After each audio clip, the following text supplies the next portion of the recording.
అక్కడ పెట్టాలని ఆయనకు ఆశ. అది నేను ఒప్పుకుంటానా అండి?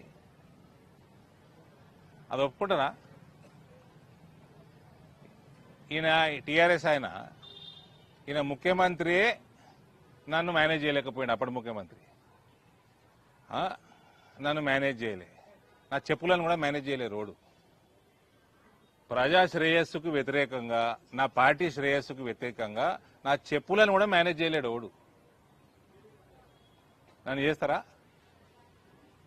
నీకు జగిత్యాల పట్టణం జనాభా ఎంతరండి?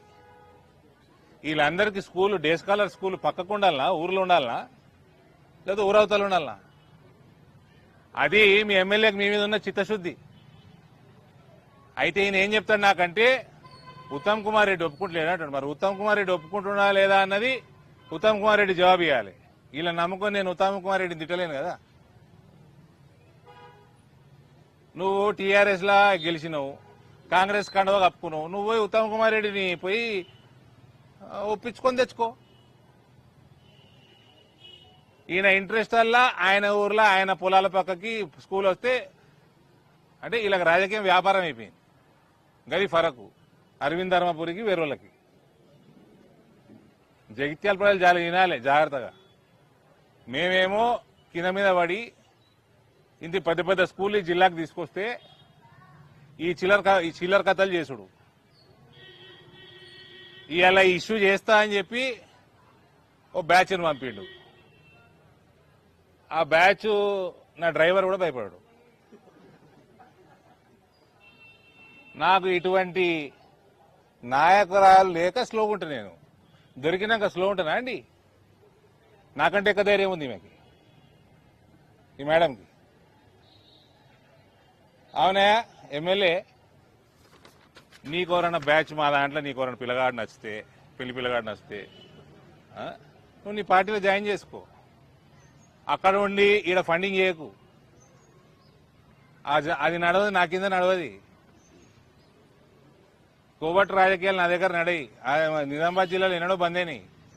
ఇక్కడ ఇట్లాంటి నాయకులు దొరికినాక నేను ఆగుతానా? ఎక్కడక్కడ కోసేస్తా. ఇటువంటి వాళ్ళు చేయబట్టి తెలంగాణలో ప్రభుత్వం వస్తలేదు, ఇటువంటి కోవట్లు చేయబట్టి.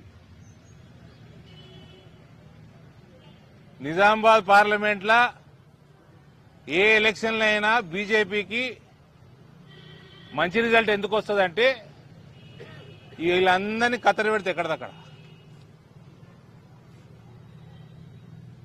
నీకు టీఆర్ఎస్కి వెళ్ళి గెలిచి ఏదో ఎమ్మెల్యేది, నేను ఎంపీని, మీతోటి ఏంది పంచాయతీ?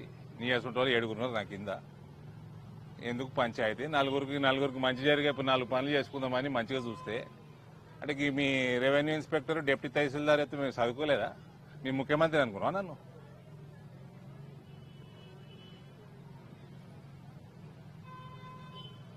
నీకు ఈ మేడం చూసి నేర్చుకోవా. నేను ఆ మేడంని రమ్మన్నా, జాయిన్ కామన్నా. నేను చెప్పినాక నన్ను కూడా సతాయించింది మా చెల్లె. సతాయించి 3-4 నెలలు ఆలోచన చేసి, 6 నెలలు ఆలోచన చేసి, ఏ రోజైతే నిర్ణయం చేసుకుందో భారతీయ జనతా పార్టీ కండువ కప్పుకోవాలన్నప్పుడు రాజీనామా చేసింది. 2 సంవత్సరాల పైన ఉండేనా మీకు టెన్యూర్? 2 సంవత్సరాల టెన్యూర్ ఉండగా రాజీనామా చేసి వచ్చింది. నీకు కాంగ్రెస్లోకి ఉంటే రాజీనామా చేసిపోనుంటి. మహిళను చూసుకొని నేర్చుకోయా. ఆయన ఫోన్లే పాపం ఏదో ఒకటి జగిత్యాలకి బాగు జరుగుతుంది ఎందుకు పేచీలు అనుకుంటే ఈ కోవటు రాజకీయాలు ఇవన్నీ ఎవరికి చూపిస్తున్నారు? ఆయన నేను పుట్టిందే గ్రూపులల్లా, పుట్టిన కాడికెళ్ళి చూస్తాను నేను గ్రూపులు.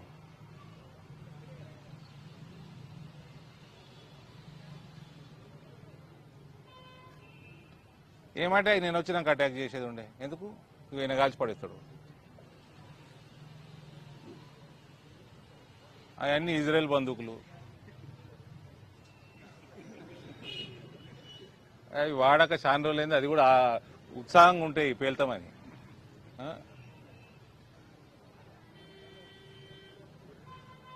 మా నిజామాబాద్ వాళ్ళు వచ్చారు, వచ్చి వీడియో చూసారు, మీ ఇంటి మీద అటాక్ చేసింది. ఇదేందన్నా పిల్లగాళ్ళ ఆటలు ఎక్కుందని. ఎన్ని చూసాంరా నాయన. నేను జాయిన్ అయినప్పుడు నేను ఒక్కడిని, నా దగ్గర కార్యకర్తలను వస్తే ఏడ్చేటోళ్ళు ఉంటుండే, తయారు చేసిన ఏడు రామ్గాడు వచ్చిండా. ఇక ఫస్ట్ జాయినింగ్ ఏడు రామ్గాడు ఏడి ఉండే కదా ఇవాళ ఏడి వీడు చాయ్ తాగుతాం పేడ. అప్పట్లో యువజన కాంగ్రెస్ ఎలక్టెడ్ పార్లమెంటు లీడర్ వాడు. జాయిన్ చేసుకున్నా, ఒక 10 మంది పిల్లగాలను తయారు చేసుకున్నా, మెల్లమెల్ల పోతుంటే నాయకులు జమ అయినరు. ఇలా పార్టీ ఇట్లా తయారైంది. ఈడొచ్చి రాలేస్తావా అనే రా ఇప్పుడు రా. మీరు అడిగే ప్రశ్న కూడా చెప్పేస్తా ఆన్సర్. సస్పెండ్ అయినోడు 6 సంవత్సరాల వరకు సస్పెండ్ అయినోడు 5 సంవత్సరాల 365 రోజులైనాక వాళ్ళ గురించి ఆలోచన చేస్తాం. కొంచెం సింపతి చూపిస్తాం. 6 సంవత్సరాలు ఆగము, 5 సంవత్సరాల 365 రోజులు ఆగినాక చూపిస్తాం.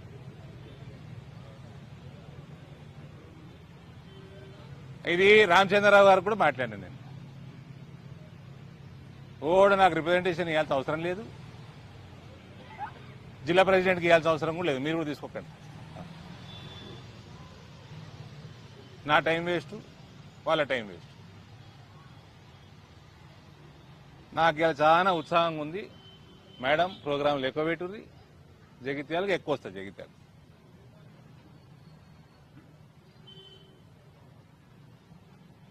ఫస్ట్ ఎమ్మెల్యే కేంద్రీయ విద్యాలయం వచ్చి మీ రెవెన్యూ డిపార్ట్మెంట్లు ప్రపోజ్ చేసిన ల్యాండ్ 5 ఎకరాలు కాదు, దీన్ని పెంచండి. చెలగల్లా పెంచి కనీసం 8 ఎకరాలు, 10 కాకపోతే 8 ఎకరాలన్నా కేంద్రీయ విద్యాలయంకి అలకేట్ చేయండి.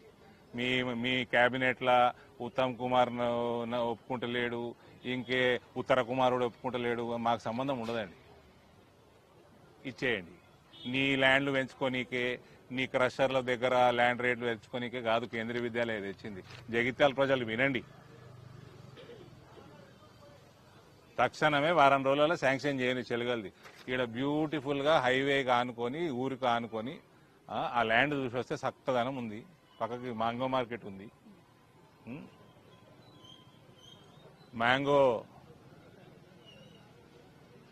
పసుపు ఎంత ప్రెస్టీజియస్, దాని తర్వాత మ్యాంగో కూడా ప్రెస్టీజియస్. దానికి ఇంత ఇన్ఫ్రాస్ట్రక్చర్ పెంచండి.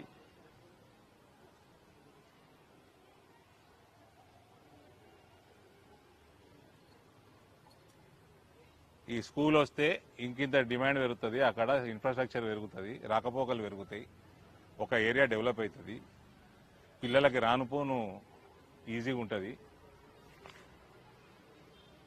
క్రషర్ల పక్కకు స్కూల్ పెడతారా అండి? ఊరవతల పెడతారా?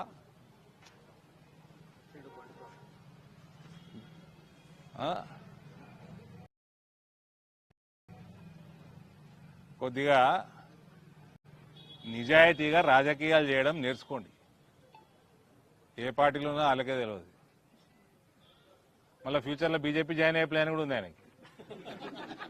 నేను చెప్తున్నది ఓపెన్గా, నా సొంత కవిత్వం కాదు ఇది, మీ జగిత్యాల కవిత్వమే ఇది.